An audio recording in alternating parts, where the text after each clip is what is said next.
इस वक्त की बहुत बड़ी खबर सामने आ रही है। जम्मू में धमाकों की आवाज सुनी गई है। इसके बाद एयर सायरन भी पूरे जम्मू में बज रहे हैं। पूरे जम्मू में ब्लैकआउट किया गया है। लोगों को घरों में रहने की हिदायत भी दी गई है। जम्मू के अलग अलग सेक्टरों में ब्लैकआउट कर दिया गया है। धमाके की आवाज से जम्मू में एयर डिफेंस सिस्टम को एक्टिव भी कर दिया गया है। बताया जा रहा है कि जम्मू में 5-6 धमाकों की आवाज अभी सुनाई दी है।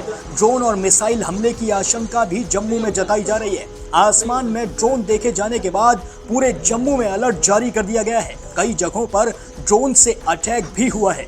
जम्मू के बाद कश्मीर के कुपवाड़ा में भी गोलीबारी की खबर सामने आ रही है। जी हां, इस वक्त की ब्रेकिंग न्यूज है। जम्मू के बाद कुपवाड़ा में भी गोलीबारी की आवाज सुनाई दे रही है। भारत के एयर डिफेंस सिस्टम ने पाकिस्तानी ड्रोन को मार गिराया है। जी हां, इस वक्त की सबसे बड़ी खबर, भारत के एयर डिफेंस सिस्टम ने पाकिस्तानी ड्रोन्स को मार भी गिराया है। अखनूर के स्थानीय व्यक्ति ने बताया है कि ऐसा लग रहा था कि मानो आसमान में लाल रंग के गुब्बारे उड़ रहे हों।